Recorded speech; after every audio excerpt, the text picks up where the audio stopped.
thank you so much for tuning into our first podcast. We are so excited about what we're going to bring you this season. I am so honored to welcome our first guest on our podcast, the founder, CEO, and chairman of Voyager Technologies, Dylan Taylor. Dylan, thanks for being here. Slick, I'm thrilled to talk to you. It's always a pleasure. It's incredible. You know, you're one of these guys who've literally done more in a decade than an entire country, right? I mean, I don't know about that. Well, but I tell you, you are so humble, and I know that that's kind of what we're going to talk about is your humility, but success as well. I mean, and I want to take it back to the beginning. I mean, the origin story of Dylan Taylor. I mean, you were a guy who grew up in Idaho. Your dad is an engineer. He was a professor of engineering. You grew up playing baseball, football, fly fishing, riding horses. I mean, tell me what it was like growing up. And I can only imagine the stories that were around the Taylor dinner table.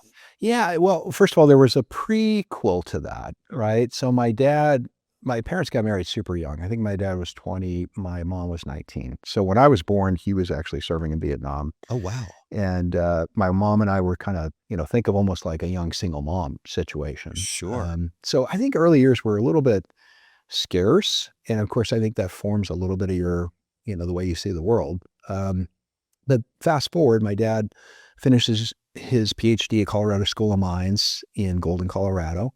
That's the tie-in back to Denver, and gets this professorship at the University of Idaho. And actually, I really commend my dad because he got job offers at other places like NYU and Columbia.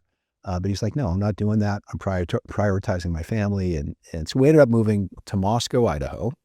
Think of Mayberry, right? It's kind of this idyllic place. And it was a great childhood. I mean, truly, to your point, lots of outdoor stuff, fly fishing, riding horses, playing baseball. When you grow up in a small town and, probably many of the listeners have, it's really a different experience, right? It's about the relationships. It's about conversations. There's not a lot to do, right? You're up on the mountain having a kegger, right? That's your entertainment basically, which is great. But it's not like there's a professional sports team or, an amusement park or different things that bigger cities have. So it was great. It was a great upbringing. And I would say my passion at that time was seeing the world. So my dad was a professor, as you mentioned. Lots of his students were international students. So one of my favorite memories is we have a 4th of July party. We have people from 10 different countries blowing stuff up. And of course, they're like, wow, this is an interesting holiday. And or Thanksgiving, because they didn't have families, so they would come with our family. And so that was a great passion of mine. And then, of course, always super competitive with sports and outdoor stuff and baseball, football, and all that.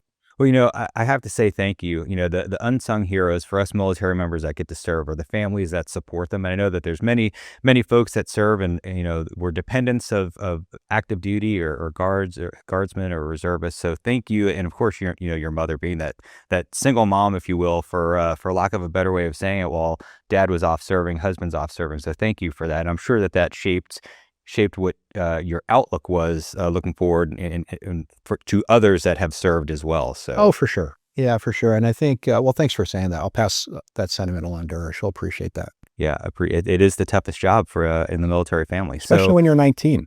Yeah, especially when you're young, for sure. And of course, the worry and all the things that we could have an entire separate podcast talking about that. That's right. But at any rate, thanks to you and your family for supporting the military. And then, of course, now, I don't want to fast forward, but we have to obviously mention the connection with Matt Kuda and his military service, your co-founder, and we're going to get into that here shortly. But before we jump all the way to getting to Voyager, so you grow up in a household with a materials engineer, right? Right. And then you go off and become an engineer yourself going through school? Yeah, well, I wouldn't call myself an engineer per se, but I did study engineering undergrad.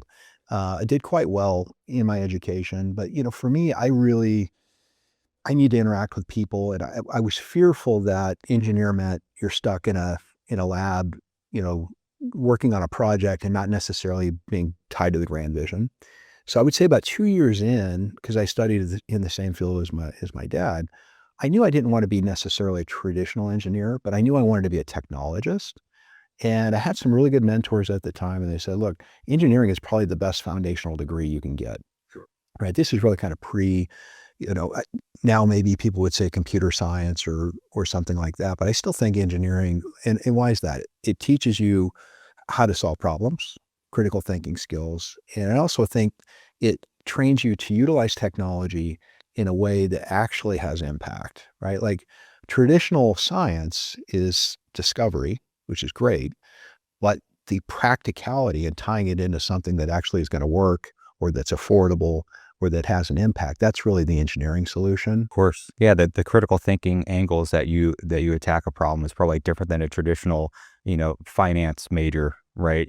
Going into business. So you then get into business doing electronics, right? That's right. Yeah, my first job out of school was working for a Swiss electronics company. That was a brilliant role. They created this role, think of it almost as like technical support, where you're interacting with customers, you're understanding what they're trying to design for, and then you're taking the catalog of solutions for the company and you're trying to help them co-create a solution to that problem. So it's one part customer service, one part design engineering, one part sales. So I really, really enjoyed it. Yeah, I was with that company around 6.5 years, caught that at the right time. They were just expanding from Switzerland to North America. And so ended up having a lot of success there, getting promoted to go back to the world headquarters in Switzerland. So I did 2 years over there and then promoted to run North America, which I later did and moved back to the US. It's incredible. So yeah, that international piece that you had growing up translates directly into living overseas and then, growing your personal experience in business to then leading a company. And that was your first, you talk about a rocket trajectory from a leadership perspective, really incredible. And then you make on that point, it's like, I just want to emphasize, I was ambitious and hardworking, but I was super lucky, right? I caught that at the right time. So again, your humility comes through, Dylan, because better to be lucky than good, but we know that you're good. And then also, you make your own luck. Those doors and that luck wouldn't have been there had you not had the resume and the work ethic. And I'm sure the reputation that you grew quickly to take on that next challenge. Yeah. I think that's one key thing that Matt Kuda and I bonded over. I think Matt's got this mentality of no one's going to outwork me. And I certainly had that mentality, certainly at that time. Now I would say I've got a more balanced perspective. But that's youth, right? And that's what we should be doing in our 20s right. when we're kind of trying to build our futures. Well said. Yeah, exactly. Amazing. So then you're back in the U.S. and you go on a bit of a pivot, right? Out of this kind of, I would say, rooted in engineering with this electronics company and running that company. And then. Yeah. So what was interesting there? So I went to business school at the University of Chicago. That's where I met my wife, Gabrielle. We were study buddies. And that was transformational. At the University of Chicago, you have, top flight students from all over the world, super, super, super smart people. And that really opened my mind to, typically when you're studying engineering, you kind of look at business and you're like, well, that's the easy part of academia. And what it taught me is there's a whole rigor to business that I didn't fully appreciate. And certainly at the University of Chicago, that's the standard. So I met my wife there. So about that time, when I got sent over to Switzerland in that promoted to run North America, they moved the headquarters from Chicago, which is where I had left from, to Michigan. And they did that because so much of our business was automotive related. And so as an expat, and I know you've done your expat assignments, the logic is I'm here, you move me here, you move me back to where I started. Right. And so I was like, well, wait a second. I don't want to live in Troy, Michigan. I want to go back to Chicago. And so that's when I was like, okay, well, maybe I need to make a job change. And at that time, there was a newly minted public company that was in the real estate services group called LaSalle Partners, publicly traded on the New York Stock Exchange. They were just merging with another company called Jones Lang Wooten, London-based, to create a global real estate services firm. And they were looking for people who had global business experience with top flight MBAs. They only hired from 4 schools. They were kind of particular about that. And I'm like, well, this is kind of cool. I don't know much about this industry, but, and so I ended up interviewing there, was super impressed with the leadership. And then I ended up essentially switching industries. Wow. Incredible. And so how many folks did you oversee in that role? So publicly traded and you're leading huge teams. Yeah, well, I mean, initially not. So initially I was their global account manager for several accounts. By the way, there's a whole set of stories on that, I can only which imagine. tie back into JP Morgan and my first meeting with Jamie and all this stuff. But we'll cover that in another episode. But yeah, so I think initially think of it as more global account work.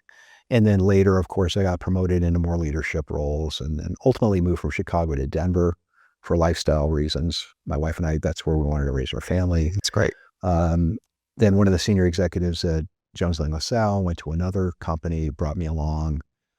So it just, ascended. That's really where I I should have mentioned, we took the Swiss electronics company public on the Swiss stock exchange. That was the first IPO that I was involved in. And then there were several others. So the claim to fame was really running large public companies or divisions of public companies. And in some cases, they were private companies that wanted to be public. And that's really kind of the expertise I had developed. Yeah. Amazing. And then you're running Colliers. That's right. Is, the ultimate as a CEO and another publicly traded company. So now, we're building this track record of your experience in the finance side of, because running a company is hard enough. Talk about running a public company and why that is so different, with the responsibilities that you have with shareholders. Well, I love it. I mean, a lot of people are like, well, why do it? I like the degree of difficulty because I think it's a standard that, a lot of people don't fully appreciate. It's difficult to perform at that level. There's a scoreboard every day. It's not always fair, just like, sports and life, right? But at least you know where you are. So I really like that. I also like the ability to access capital because if you're running a growth company, which is really the companies I'm used to running, availability of capital is really your secret weapon. Whoever has the lowest cost of capital and the ability to deploy capital accretively over time, that compounds, and over time you will win.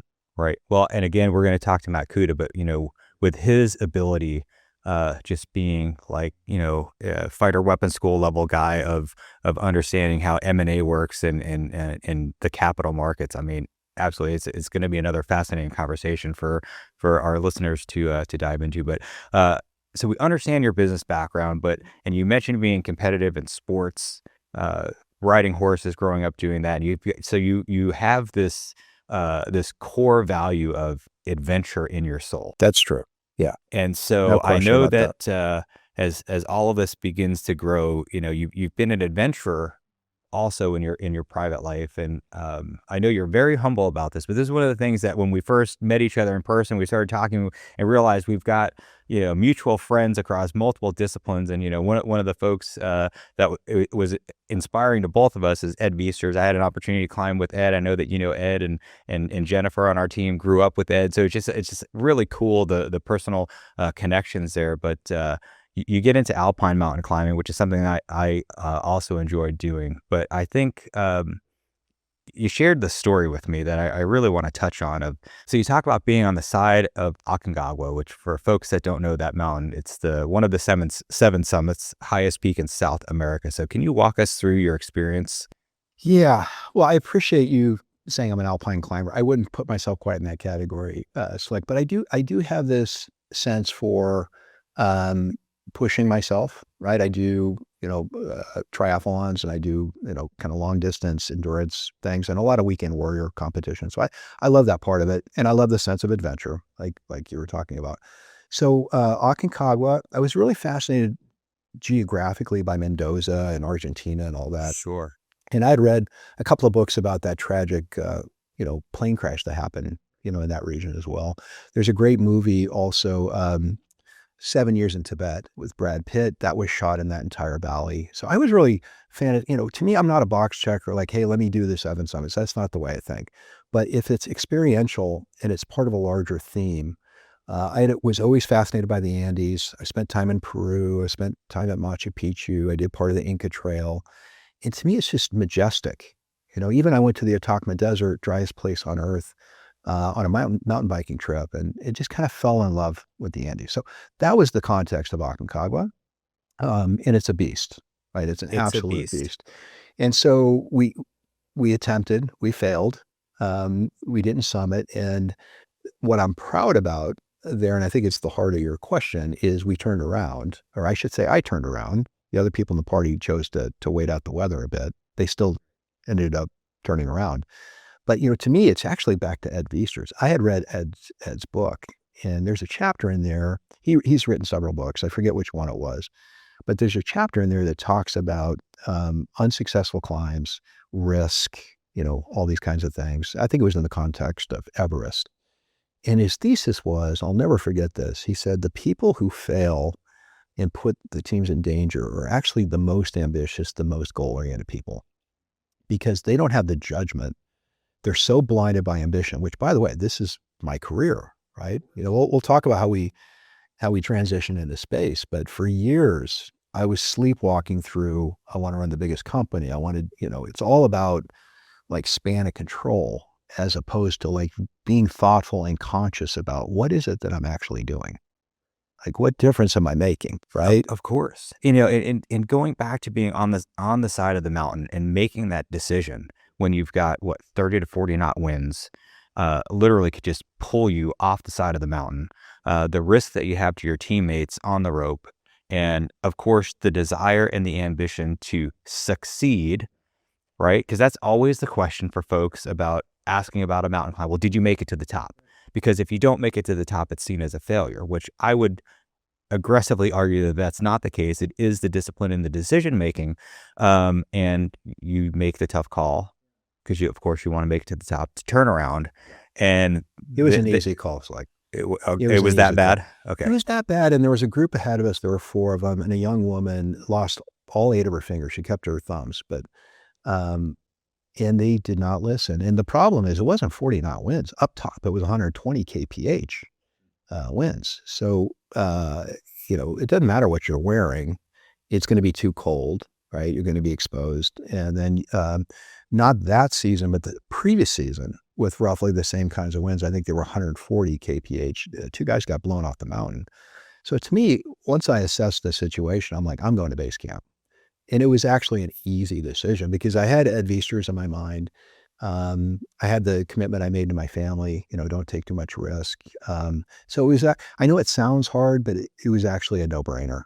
Yeah, it's a great point of, we do these things because they're hard, and we want to have the sense of accomplishment, but it's also having the training goal in mind, right? Hey, I'm going to climb this mountain, or I'm going to run this race in 90 days, right? And so it's a way to keep yourself disciplined during that time as you're training and becoming better, right? And we want that to overflow into the other aspects of our lives of being husbands and fathers and leaders and all those kind of things. But here's one interesting thing about the way my mind works. Like that, I don't know why it works, but I'm happy it does this way. I golf. You asked me the other day, do you golf? I do golf. I don't golf very well. So let's say I shoot a 110.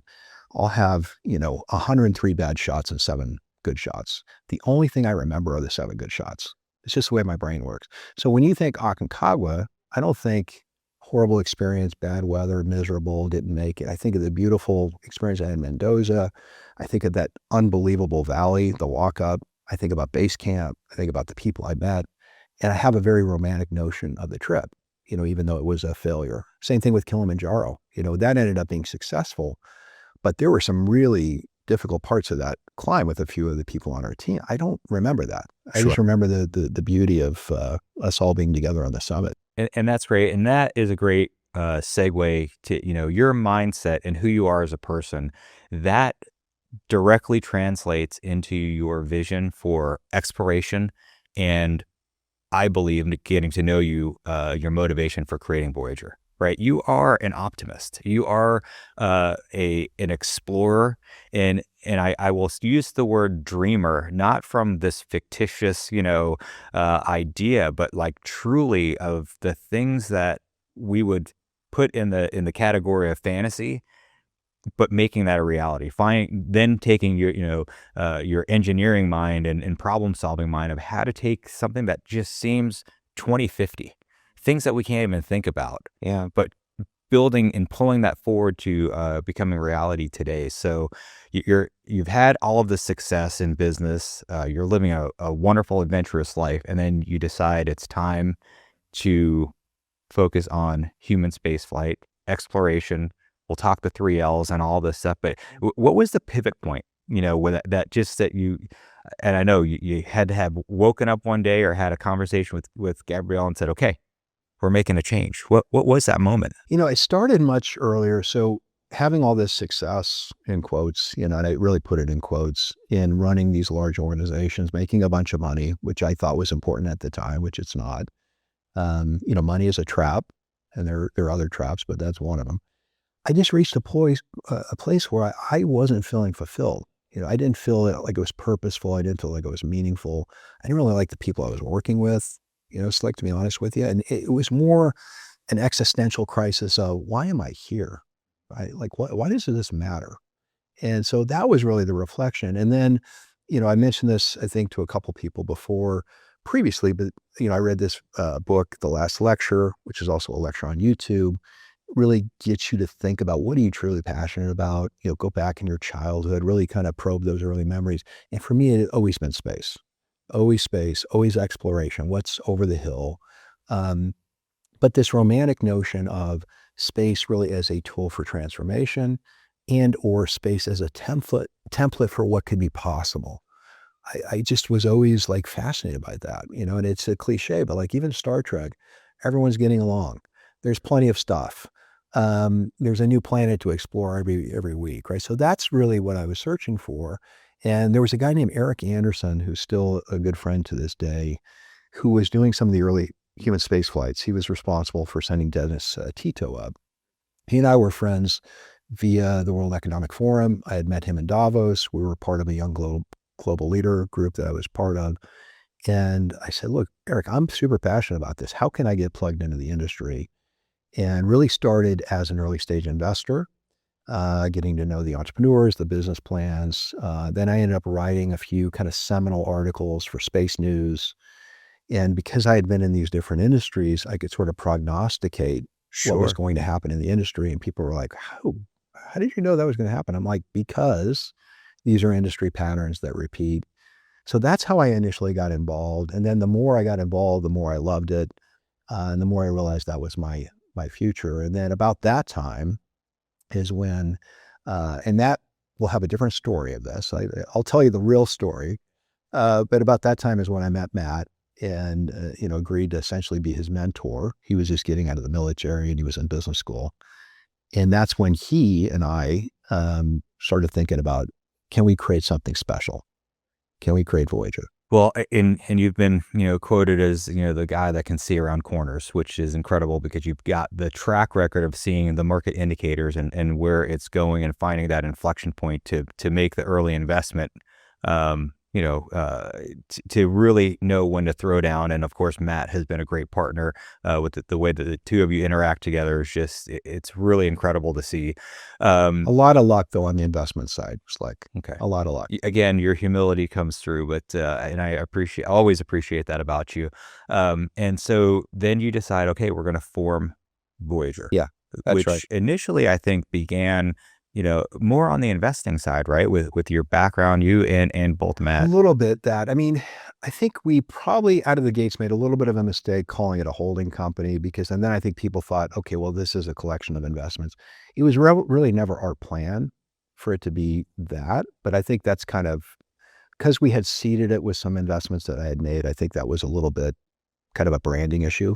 Thank goodness we've got, branding geniuses like you in the organization now. But yeah, it was always really envisioned to be an operating company, publicly traded, so purpose-built to be a public company. We admired, Danaher, Heiko, companies like that were well-run. But what we believed was the industry really needed. We were actually really concerned.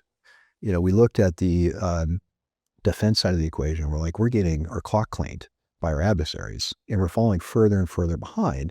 And the companies charged with building the technologies to bridge that gap are asleep at the wheel, and they're order takers, not solution providers. And the entrepreneurs who have the solutions don't really understand how to scale their companies. So we're like, this is a strategic imperative on the national security and defense side. And on the space side, very similar. We were inspired by SpaceX and others that were making an impact, but it's like, we looked around the industry, it's like, who else is like innovating and scaling, right? Those were the two the two things. And so we said, okay, can we create this best of both worlds? And if we can, the customer will gravitate towards that. The customers will gravitate towards a platform like that. And probably more importantly, the best people in the industry will want to work for a company like that. Sure. And then you look at where we are today, we've got live feeds coming in from the International Space Station where we have our commercial hardware, have mission managed over 1,400 events there. We are the conduit. We are doing a commercial market, and that was again you doing an investment in order to unlock potential to then grow into past performance into a visionary event. And we can't not talk about Starlab. Yeah, right. Well, live on screen, we're seeing, I think this is Jessica Meir doing an experiment on the International Space Station. So having the service and research expertise led to Bishop Airlock, piece of human-rated hardware, only part of sovereign-owned real estate on the International Space Station. And that really then unlocked when we competed for CLD Phase 1, Commercial LEO Destination Phase 1. I think that's the main reason we won, is because we had the services component, mission management component, and we had demonstrated human-rated hardware with the Bishop Airlock, Bishop being named after the chess piece. And then, of course, Starlab. I mean, what can we say, right? We've got this mock-up at Building 9. It's super impressive. It's, 3-story, building, 6 decks, 7-meter diameter, 100% of the research capacity of the International Space Station. And we've got this great international consortium of partners, Airbus, Mitsubishi, Palantir, MDA, Hilton Hotels, you name it. So yeah, I'm super excited about that. And we've got this. I think we'll get into it. The 3L strategy. First L being LEO, low Earth orbit. That's where Starlab's going to be. Second being lunar. We've got lots of exciting things happening on lunar. And the third is Lagrange, which is really a proxy for deep space, but these stable orbits about 1 million miles from Earth. That really allow you to do interesting things in deep space. Right. Well, we fully understand, based on the history here at Voyager, everything that can be unlocked in LEO. So let's talk about lunar, because we just got to witness Artemis, which was just amazing. I wasn't around for the Apollo missions, but I know that we've, as a nation, lived around that legacy, and it's just so cool for us to witness and our kids to see the inspiration that this last mission has done with the focus to go back to the moon. So from a lunar perspective, I mean, I know that you get excited about it, and I want to hear, what the vision is over the next few years and how Voyager is going to be part of that. Well, back to my dad. So, being an advanced material scientist, he was doing a lot of plasma reactor advanced material work. So he was part of the team that had moon regolith, doing a lot of these advanced experiments on what you can unlock. Yeah, I mean, everything has come full circle. It's amazing.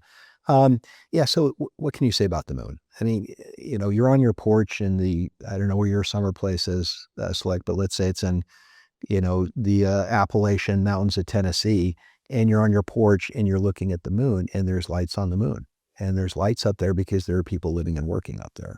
And that's where we're headed, right? And I'm just super excited about that. And it's within our reach, right? So what do you need to have successful lunar commerce? And think of it as the 8th continent, right? That's what I like to think of the moon as. I love it. You need power, you need mobility, and you need habitation, right? And all those different technologies, we've got strategies for. Habitation with our investment in Max Space. Power, we're working on something really big, which I hope to announce very soon, and probably about the time that this comes out. And then very similarly with propulsion and mobility, that's a key part of our technology stack as well. And then lots of other, I'll call it picks and shovels technology, like optical communications, optical navigation and control. We have this really unique dust coating technology, which helps mitigate lunar dust. We also have some water extraction technology for moon regolith. So think of this technology stack all being mutually reinforcing and allowing us to live and work on the moon and having an important role in that. Right. And, we often talk about the convergence, right, of all these small pieces coming together and just unlocking the next big step, which we know is a permanent moon base. And being part of that is just incredible. Again, that goes back to your personality of being, how do I take something that feels like a dream and pull it forward and make it tangible and make it something that everybody can be part of. I do want to touch on, we just had a trip talking to our partners through the VISTA program. Yeah, so can you right. walk us through VISTA really quickly? Well, Vista, I think, is a genius idea, and I credit you, Slick, and Jeff Mamber, and other senior people in the company for really unlocking this idea. But back to research pipeline, innovation. So whether it's microgravity, right, which is a magic laboratory, or it's the lunar environment, how do you create a research consortium of universities around the world who are focused on these research areas that can collaborate with one another and also create experiments or different things that could create ultimately missions and payloads that would go to Leo or Lunar or Lagrange, right? And so think of this as almost like a research flywheel where the research areas are identified. Funding is, in many cases, coming from private industry because they're interested in developing these technologies. Most of the best research happens with consortiums of global universities around the world. Having these kind of almost think of it as a physical science park where these scientists are working and collaborating and cross-pollinating, and that entire infrastructure ultimately driving commerce and research and commercialization to Starlab in Leo, the lunar infrastructure we're building, and Lagrange in deep space. It's so cool. So yeah, it's such a good idea, and the universities love it. And if you look at the research areas that are applicable, it's advanced robotics, it's data science, it's material crystal growth, it's biopharma, it's organelles, it's all the things that are exciting in the world today. It is. And from your talking about your life and your life arc, it really just comes back full circle. It does. I mean, to the fact that you grew up in a home led by a research professor, from an international perspective with the students that he taught and became part of your life, to now building a physical place that all of this research is going to happen, and then having this hub and spoke that goes out across our nation and then with our international partners. I mean, it is a really amazing story, Dylan. I can't say thanks enough for you being here, sharing more about your life and your leadership and all of your experiences, and contributing and giving all of that back to now the next generation, because we are going to inspire thousands of young people that want to become astronauts and all of that. So again, I can't say thank you enough for taking your time, for supporting us, sharing the Voyager story, and we're just looking forward to next steps. Well said. Space is the place. Slick. Space is the place. I love it. Well, thank you so much for tuning into our first podcast. We are so excited about what we're going to bring you this season. We're going to talk to the other leaders. We're going to talk to other industry leaders outside of Voyager itself. And it's so excited to take you on this ride.